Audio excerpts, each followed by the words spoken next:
Our guest today is a man who needs little introduction. Cory Booker, we are so excited to have you here on the Suburban Women Problem. Welcome. I'm so happy to be on. Thank you so much for having me. Back in 2020, Donald Trump claimed that you personally would be coming to destroy the suburbs if Joe Biden got elected. We here at Red, Wine, and Blue knew how absurd this whole claim was because all the suburban women we know would love for you to come to their neighborhood.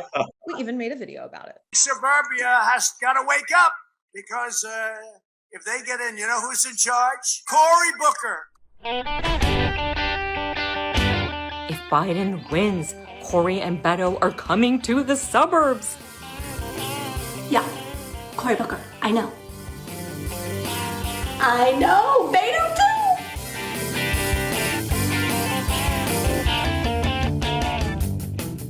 too. You better get that ballot in, girl. So ever since Biden did get elected, we've been saying, when is Cory coming to the suburbs? So welcome. We're glad that you're finally here. But the real question is, why do you think Trump used you, of all people, as the boogeyman? I think it was a pathetic sort of attempt to try to scare people and fear. Ever since the days of Willie Horton and all the other kind of fear mongering, it just was evidence of that. But it kind of hit home for me because in 1969, the year I was born, my parents moved into these great suburbs, but they weren't welcome. My parents had to get a white couple to pose as them, thanks to this incredible group of activist suburbanites, black and white, that came together to try to break the segregation in some of these towns. And it's actually an amazing story because they set up a sting operation where the white couples would follow my parents, volunteers, and my parents would be turned away from a home. And then they would send the white couple, and on the house that my parents loved, they were told it was sold. The white couple found out it was still for sale. And then on the day of the closing, instead of the white couple showing up, my father did, and this volunteer lawyer named Marty Friedman confronted the real estate agent who didn't relent. He actually got up and punched my dad's lawyer in the face and sigged a dog on my dad. After all of this fight broke out, and then a lot of legal rigmarole, but we eventually moved into this incredible town, as my father called us, the 4 raisins in a tub of vanilla ice cream. And it ended up being this most amazing place to grow up because our neighbors were phenomenal. I would just had a great community of people around me. And so my life was growing up in the sort of nice New Jersey suburbs. And they didn't get ruined as the real estate agents seemed to think that they would. That's an amazing story. All right. So you mentioned being like the raisins and the vanilla ice cream. For a lot of our viewers might be the vanilla ice cream. So, what did that mean for you and your family? And how was it like growing up? This was definitely a community of just a rich community of good people who many of them really went out of their way, especially knowing how we got there under this controversy, that really went out of their way to show, the very human ideal of love your neighbor. And I felt, again, very blessed to have teachers that looked at me like one of their own. And so much of who I am is because of the foundation of this small suburban town that really cared for me and helped to raise me from other people's parents who coached me in sports after working full-time jobs, or teachers who became the directors of our plays, or the coaches of our basketball team. Look, the reality is, especially in the 70s and 80s, there were very few images of blackness in the media. And there definitely was, you face a lot of ignorance. A lot of my friends had never met a black person. So there definitely were challenges being different, as many people feel when they grow up as different than the norm in their communities. But as I was walking to work today in the United States Senate, talking to one of my childhood best friends, I feel lucky that I grew up not only in that community, but also sort of culturally bicultural. In other words, my church was black, my family was black. My parents did a lot to sort of ground me in who I am. And in many ways, crossing the race line as much as I did, especially in my first 18 years, you begin, if anything, you get to understand is the common threads of humanity that exist in us all. And it's been my hope in many ways in this country to be an agent, not just of racial understanding, but as we see more fissures in our society, more lines that divide us, I really feel a calling to try to remind people that the lines that divide us are not nearly as strong as the ties that bind us. I see that with the work you do, that community is so important and that collective community is so important. Okay, so as it turns out, you did not destroy the suburbs. In fact, you're actually a fine product of the suburbs. But the right wing keeps fear-mongering to try to win back suburban women. So we're wondering, Senator Booker, instead of destroying the suburbs, if you could please destroy some of the right wing's favorite talking points that they're using to try to scare suburban women, and to tell us why all of these fear tactics are completely off base. Are you ready? I'm ready. Number one, the public schools are trying to indoctrinate your kids. That's an interesting trope. The reality is that the most democratic of all institutions, while you have a federal government and a state government, perhaps the most local government in America is your school systems. And they're great places for people to put their neighbors on school boards that really do control a lot of, or at least influence a lot of their curriculum. The second thing I'll just say is, if there's one party that has been defending public schools, trying to fund public schools, trying to pay teachers adequately, it has been the Democratic Party. And I can't tell you how much schools have been under assault by right-wing schemes that would destroy public education as we know it. So much of what I've heard in the culture parts of these debates that have whipped people up, where I see things I never thought I'd see in my lifetime, like book banning or trying to withhold freedom of speech. I just came from Miami, where a gay friend of mine has a child in school. Just even having a conversation about their gay parents could run them afoul of a law.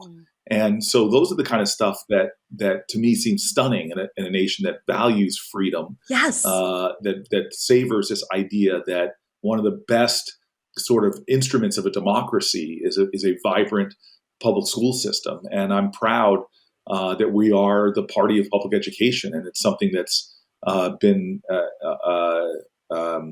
perhaps one of the greatest aspects of our nation is the strong public schools that we have. I am so glad you brought that up. Red, Wine, and Blue has recently launched a campaign called Book Ban Busters.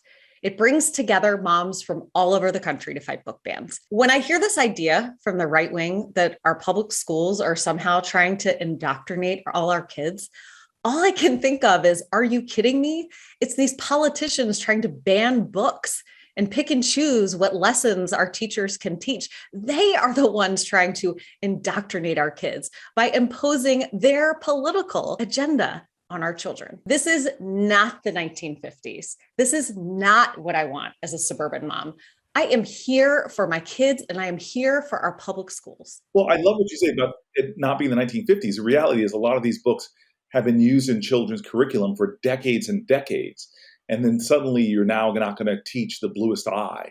Suddenly you're going to say that books about the Holocaust like Maus are unacceptable. It's sort of stunning to me that we're afraid to allow our children to begin the necessary foundation of critical thinking that comes from being exposed to a rich diversity of literature. This, to me, this kind of trying to bubble wrap the minds of our children and not present them with some of the difficult issues of humanity and of our nation.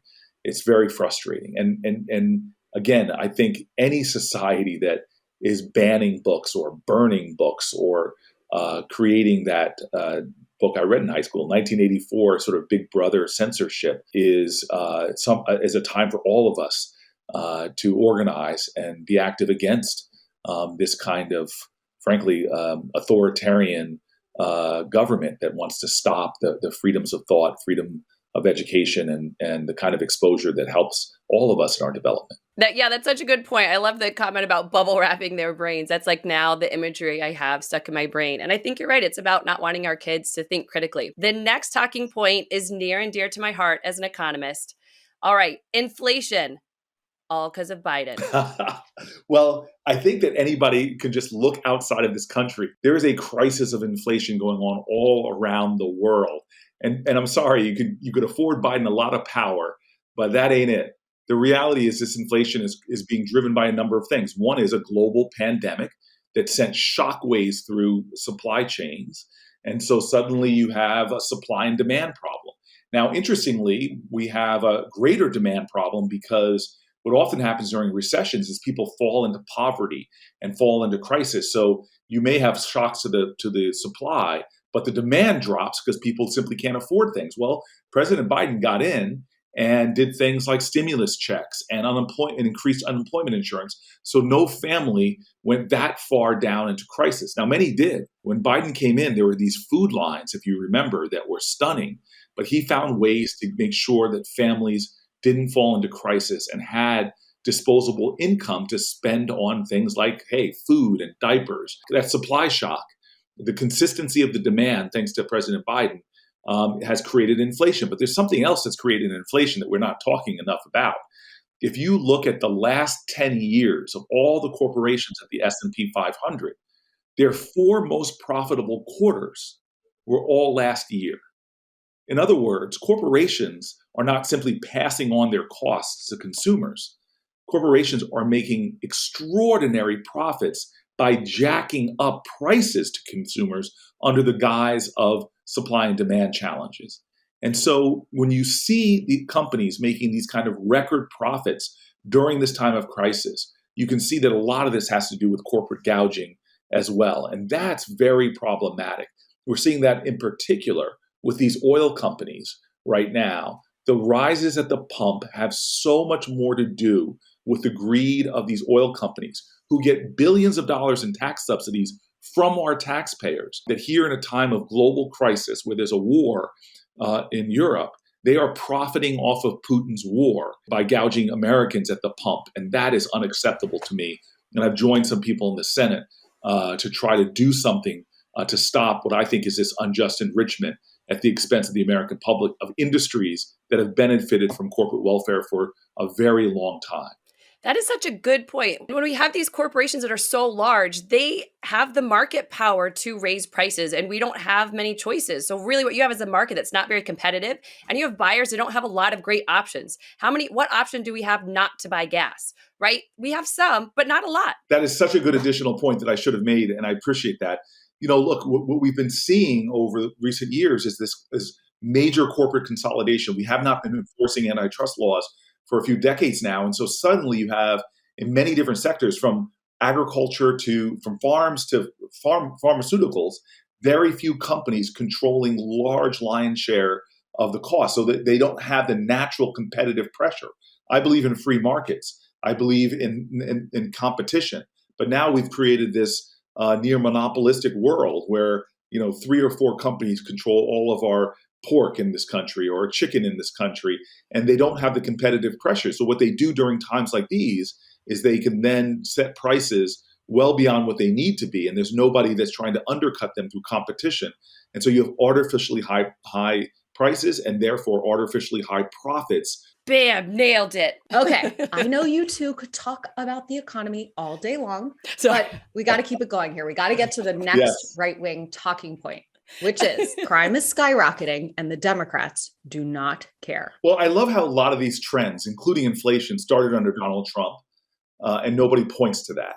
So you started seeing spiking illegal border crossings under Donald Trump. You started seeing spiking inflation under Donald Trump, and crime was going up under Donald Trump. Now, let's be clear. Let's be a little nuanced in our analysis. Property crime, certain property crimes, are going down. What's going up that's alarming is the violent crime rate. So that's the picture. And when it comes to violent crime, there is one party offering common sense solutions that are evidence-based solutions that actually work, like universal background checks on guns. It takes a license to drive a car.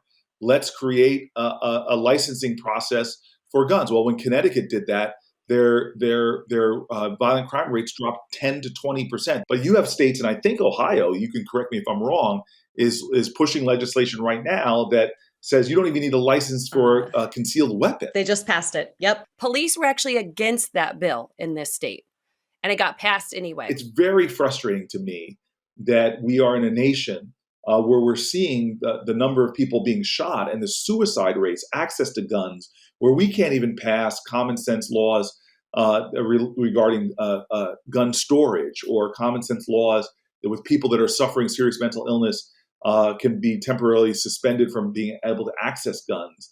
There's a lot of things we know that work that Republicans are blocking. right now. And guess what?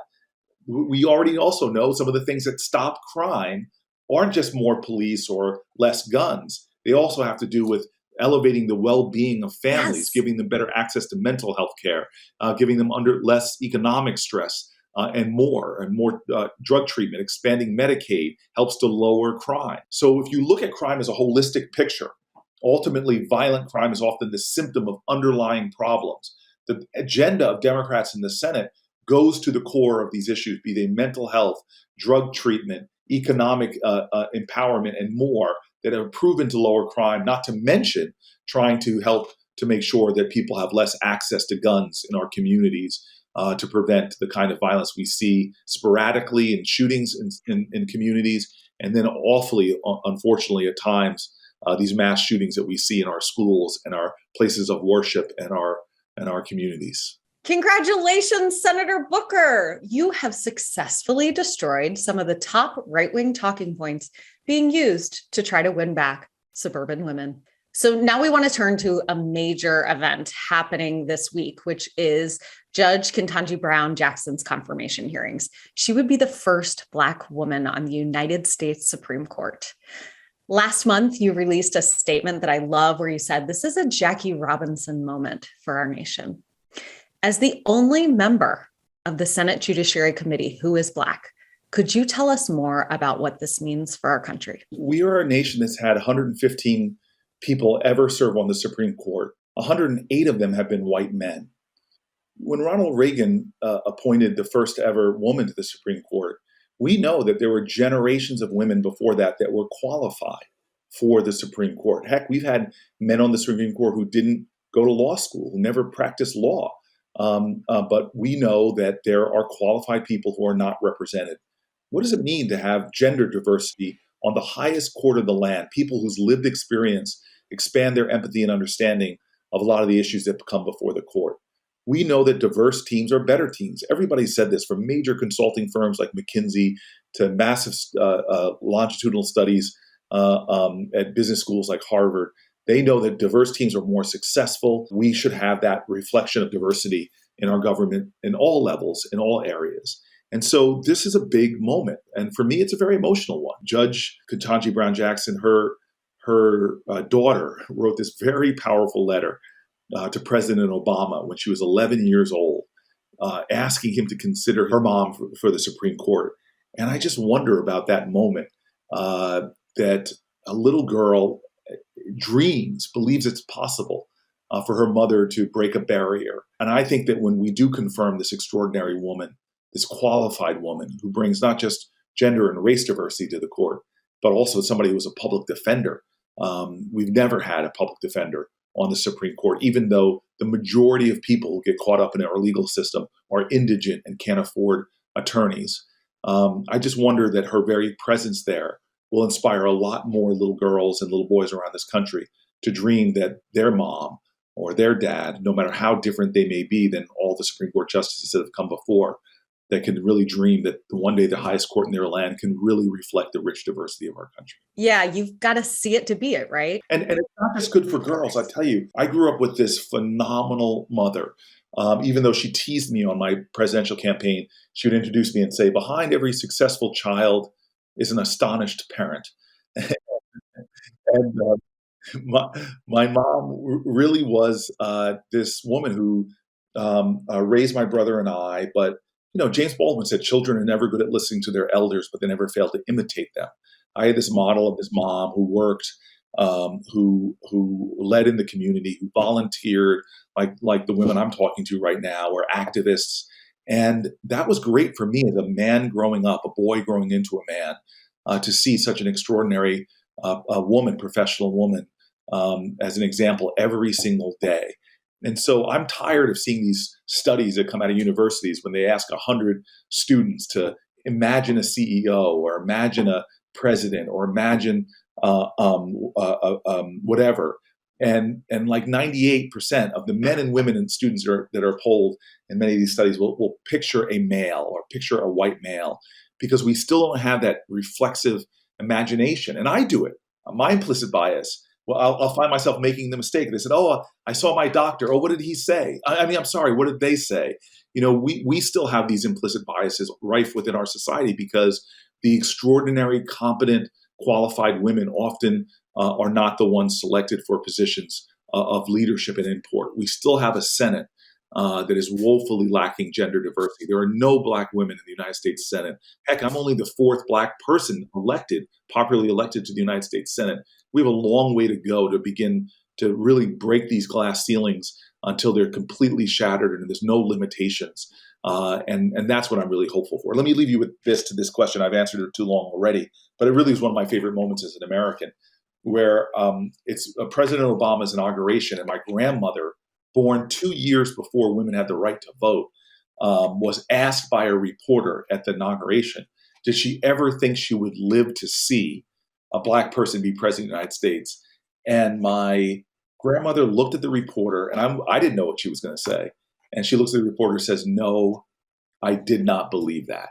And she would say to me that this moment was beyond her wildest dreams. My hope is that I can make it into my 90s, and we as a nation will have so advanced that I can say about whatever I'm witnessing 40 years from now that I see too in America that's beyond my wildest dreams for her more perfect union. That is such an inspiring story. Oh, you're going to make me cry. But I love that, like, I hope for that future too. And I love that you point out in the hope for that future that it's a fight. The future doesn't come just because we hope for it. It comes from because we fight for that hope. Yes. And I love that kind of mirroring of, like, that's what you're working for right now, is that future you see of this diverse government. This idea of hope, it's tough, right? I mean, there's so many things. I always say if America hasn't broken your heart, you don't love her enough. Because there are heartbreaking things. If you put your heart out there and you're in love with this nation, as we are, then you have you see these injustices. And I've come to believe that real hope is scarred. It's broken at times. It has to resurrect itself on some days because hope has been shattered. And ultimately, to your point earlier, hope is the active conviction that despair will not have the last word. And that somehow you've got to get out there as an activist and be an agent of hope when it seems all hope is gone. And King said something that reflected your comment. He said that change does not roll in on the wheels of inevitability. It must be carried in on the backs of people who never give up working for it and never give up hoping for it. And so I just know that you have an audience of people that see things, that are laws that are passing, whether it's in Ohio or in Florida or in Texas, that see everything from voter suppression laws to laws being passed to take away a woman, even when she's raped, to be able to have access to abortion care. And it's hard. There are some days where you are brokenhearted. There are some days where your hope is on life support. But those are the times I think that we've got to call to the resiliency. And if even we can't find it in ourselves, perhaps we can look to our history and remember that in every major struggle, from suffrage movement to the civil rights movement to the LGBTQ movement, there have been people that have faced more dark days than we will ever face, and yet still found a way to keep going on and keep forging forward. Are you ready for the rapid fire question? All right, speed round. What's the best thing about New Jersey that nobody talks about? Oh my gosh, it's the reason why I'm having trouble dropping this last 20 pounds. The food. We are a food state. National Magazine, best pizza in America, best bagel in America. In fact, we have such great ethnic food. We're one of the most diverse states in America. And I was the mayor of Newark, New Jersey, where I'm not exaggerating the number, hundreds of thousands of people just came to Newark for the Portuguese food and for the Spanish food. So we are a foodie state, and I'm very proud of that. Go Jersey. Okay, so what's the strangest thing that has ever happened to you on the campaign trail? I have bad handwriting, so it frightens me. But a lot of my sayings that I had during the campaign, people began tattooing them, and occasionally would be asking me to write it out. Like I have this one saying from the last words of one of my greatest mentors of life right before he died, said to me, "I see you, I love you. I see you, I love you." And I would use that as to end a lot of my speeches. And some folks asked me to write it out so they could tattoo it on themselves, which scares me because if my fourth grade teacher could ever see that, she would have said, I should have worked on your penmanship a little harder. What fictional character do you think would make the best president? Wow. So Superman can't be, because he wasn't born in the United States. He was born on Krypton. A Wonder Woman can't be either. She would be amazing, but she was born on Themyscira. Tough one. And as you stall, you are impressing us at least with your knowledge of fictional characters. Okay, you have passed some great bills, but we want to know what's the one legislative victory that you are most proud of. So we just passed, after literally over a century in America of people trying, over 200 attempts to get this bill done. It is the Emmett Till anti-lynching bill. And this is going to the president. Took a century. Yes, 99% of lynchings went with no one being held accountable for them on the local or state level. And so there needed to be federal action. There needed to be a federal accountability. There needed to be a law passed. And so I tried, ever since I got here, tried 3 attempts, and we finally, through some negotiation, got it done. It also passed the House of Representatives, and the president will sign it very soon. It's shocking that it's 2022 and this still needs to happen, but this does give me hope that we can defeat extremism. So thank you for that. We heard that you and RuPaul found out you're cousins on Finding Your Roots. So what would your drag name be if you had a drag name? My drag name. When I joke with my friends about the days when I had a very big afro, I'm 6'3", but I used to be 6'8" when I had the afro. I used to joke that my 80s rap name was C Boogie, and C Boogie might be good for a drag name too. Your last rapid fire question is, what's your favorite comfort TV show to watch when you need to unwind from a long day in the Senate? I do have to admit something. Even as a vegan, I still take comfort in a lot of cooking shows. To put the British baking show on, and it's just like it's a little bit of bliss.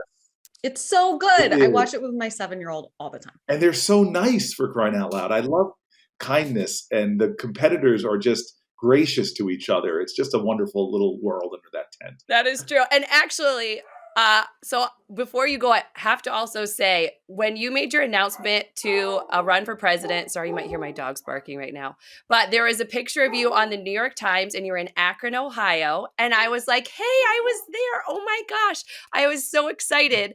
And one of my friends sent me a picture, because I don't know if you remember this, but when you were giving this speech in Akron, Ohio, my 2 kids were running around you.